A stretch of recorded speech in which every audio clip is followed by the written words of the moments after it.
Hi, வணக்கம் to all. இப்போ நம்ம சளி, தொண்டைவலி, இருமல் இதுக்கு ரெமெடி பார்க்க போகிறோம். சின்ன வெங்காயம், வெத்தலை, மிளகு, தூதுவளை, துளசி, ஓமவல்லி இலை, இஞ்சி இது மொத்தமாக எடுத்து இடித்து நம்ம சாறு எடுத்து கொடுக்கலாம்.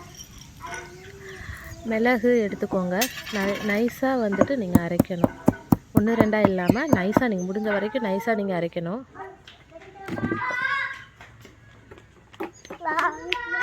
நெக்ஸ்ட் இஞ்சி எடுத்து நல்லா இடிச்சுக்கோங்க.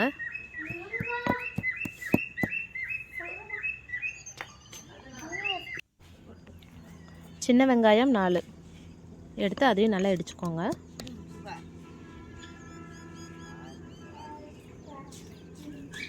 இது கண்டிப்பாக ட்ரை பண்ணுங்கள், உங்களுக்கு கண்டிப்பாக கேட்கும். 1 டேயில் உங்களுக்கு எஃபெக்ட் தெரியும். குழந்தைங்கள்லேருந்து பெரியவங்க வர கண்டிப்பாக குடிக்கலாம்.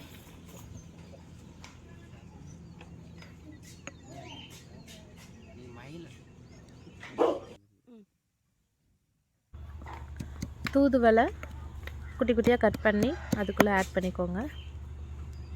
நல்லா மையாக அரைச்சிடணும் இந்த மாதிரி.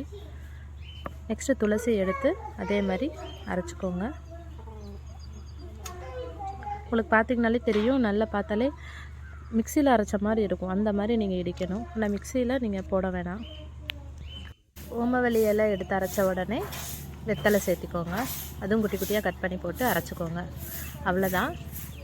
ஃபுல்லாக எடுத்து நல்லா வடிகட்டி புழிஞ்சு எடுத்துக்கோங்க சாறை மட்டும். நான் தண்ணி ஆட் பண்ணவே இல்லை. தண்ணி ஆட் பண்ணாமல் தான் நீங்கள் சாறு எடுக்கணும். இது ரொம்ப காட்டமாக தான் இருக்கும். அரைச்ச எல்லாத்தையுமே எடுத்து நல்லா புழிஞ்சுக்கோங்க. ஃபுல்லாக கையில் கூட புழிஞ்சு விட்டுக்கோங்க. இந்த அளவுக்கு வரும். 6 months பேபிக்கு மேலே நீங்கள் கண்டிப்பாக கொடுக்கலாம். 6 months பேபினா ஒரு 1/4 சங்கு கொடுக்கலாம்.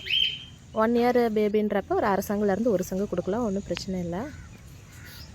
ஒரு வீக்லி 1 or 2 நீங்கள் கொடுத்தீங்க அப்படின்னா சளி ஈஸியாக கரைஞ்சி வெளியே வந்துடும். கண்டிப்பாக ட்ரை பண்ணி பார்த்துட்டு கமெண்ட் பண்ணுங்கள். இந்த சேனலை சப்ஸ்கிரைப் பண்ணுங்க. Thank you for watching this video.